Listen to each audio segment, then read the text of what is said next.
গত প্রায় এক সপ্তাহ জুড়ে রাজ্যের বিভিন্ন প্রান্তে ছাত্র যুব আন্দোলনের যারা সামনের সারির নেতৃত্ব এবং কর্মী তাদের উপর ভয়ঙ্কর রাজনৈতিক সন্ত্রাস সংগঠিত করা হচ্ছে।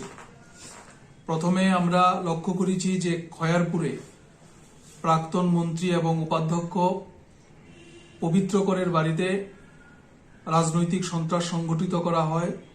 যুবদের একটি সভা ছিল, এই সভাতে হামলা সংগঠিত করা হয় এবং বেশ কয়েকজন কমরেড গুরুতরভাবে এই হামলায় আহত হয়।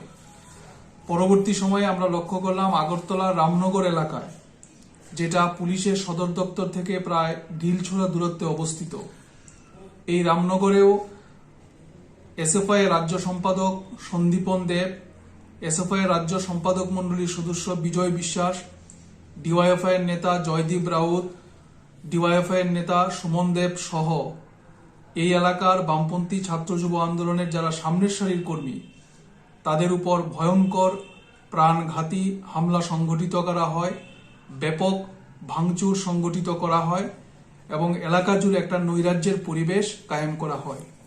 আজকে দুপুরবেলায় আনুমানিক 12:30 নাগাদ বামটিয়া এলাকার দক্ষিণ রাঙ্গুটিয়ায় দীনেশ বিশ্বাসের বাড়িতে যুব সংগঠনের একটি সম্মেলন চলছিল।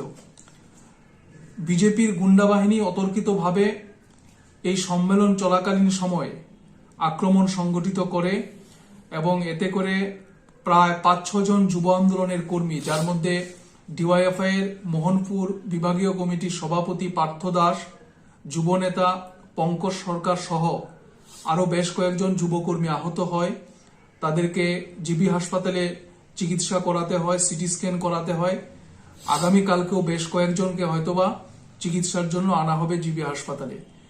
এবং দীনেশ বিশ্বাসের বাড়িতে ব্যাপক ভাঙচুর করা হয়, বেশ কয়েকটি বাইক, আনুমানিক 9টির মতো বাইক ভেঙে গুড়িয়ে দেওয়া হয়। আমরা মনে করি ডিওয়াইএফআই যে রাজনৈতিক হতাশা থেকে বিজেপি দলের কর্মীরা এইগুলি সংগঠিত করছে।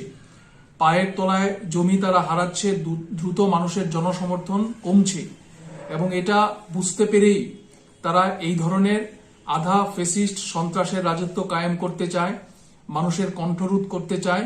আমরা ডিওয়াইএফআই গত কদিন ধরে রাজ্যের বিভিন্ন প্রান্তে যে আধা ফেসিস্ট সন্ত্রাস চলছে, বিশেষ করে বামপন্থী ছাত্র যুব আন্দোলনের কর্মীদের উপর, এই ঘটনার আমরা তীব্র ভাষায় নিন্দা প্রকাশ করছি।